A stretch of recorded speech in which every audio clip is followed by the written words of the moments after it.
think there's been a few times this season where we've had a large period of the game where we weren't doing some of the basic things that we like to do, and that was the first half for us. So we've felt that before.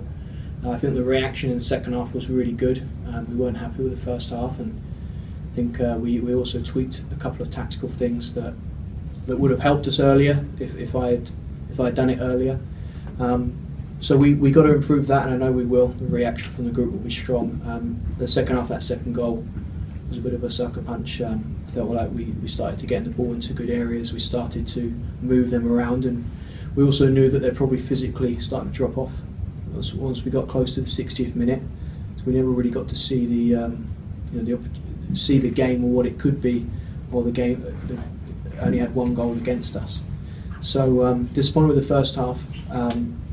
To see a really, really young and unexperienced group to concede two, which has never happened for us this season, and to then finish the game a stronger team, suddenly start racking up the shots and opportunities, I think we can be really pleased with and really proud with, and I think that's a really good platform, an important and really good platform for us to build into Houston away next week.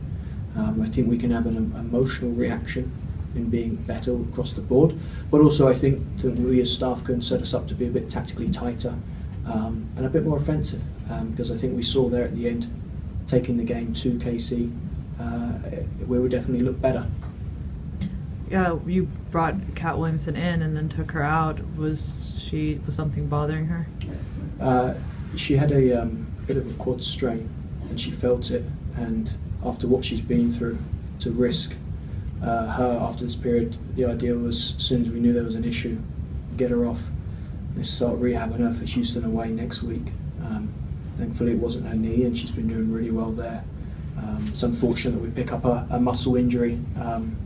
That shows that she's been working hard to get back, and so we're safety first there. Also, she got her goal, so she did her job, and get Sam on there to help put some balls in the box, which she can do, which she did a couple of times. Mark, you can see at the end how much this result meant to the players. Nadia especially looked devastated. How is this result going to strengthen your squad?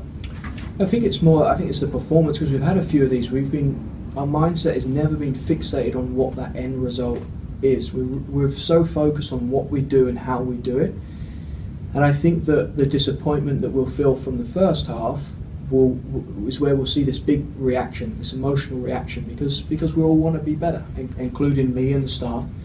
And also we'll take confidence from the second half. I think the disappointment from how we played in the first half, and then disappointment that we couldn't make something happen in the second half, and we had a lot of the ball and a lot of momentum and opportunities. It meant I think whenever we step out on this pitch, it means a lot to every player, and as a coach to be able to see that, it's the first time in my career I've felt this vibe where anyone who steps on, they're going to give you everything for every second. There's a few of them that didn't have anything left in the end, and they looked as sharp as anyone. Mal Weber, you look at her on the right wing, she'd be defending all game, and suddenly she was the most energetic player on the pitch for 20-30 minutes. She just took off, and she looked really dangerous. So I'm really proud of that reaction that we had at the end of the game. We will be disappointed, but it's a great chance for us to bounce back from that next week. A lot of people might write about how the international players missing makes a big difference, but Haley Raso has been impressive even while they were here. Can you speak a little bit to her development, how important she'll be for you guys coming up? Yeah, I think what a trend across all the roster is a lot of players are playing extremely well, and it's down to what they've put in. I think Haley and many others, if not all of them, I think they're all in a really good place because the way they prepare for training and what they put into training and games. Raso has been an extremely dangerous player, in the last 2-3 games specifically with the more minutes.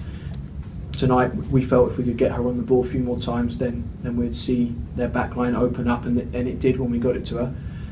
But she has grown a lot in only 3 or 4 months. She's not the player she was when she come in, and that's down to her. And I feel that that's the case with a lot of these players. A lot of them in such a great place because they work really hard. They've focused, and they put in so much effort to everything that we do, fully dedicated and committed themselves to putting this team first.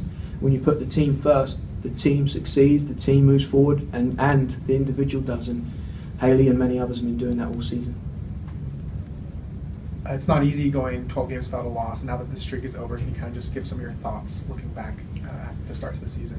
Yeah, I think that we look at Houston next week. There was things we weren't happy with tonight. First half, our energy and our fight in the first half wasn't what it always is. It always is something that we pride ourselves on. That's something that is fixed already. You know, they're sitting in the change room. They know that that's going to be better next week. But also tactically, I think we can be a bit more adventurous and a bit more attacking because we get confidence from what we looked like when we did that tonight. So staying focused on what's right ahead. Houston away, nothing else right now matters apart from that game. We have a bit of a shorter week with the travel. We'll prepare and train very well and be ready to put Houston on the back foot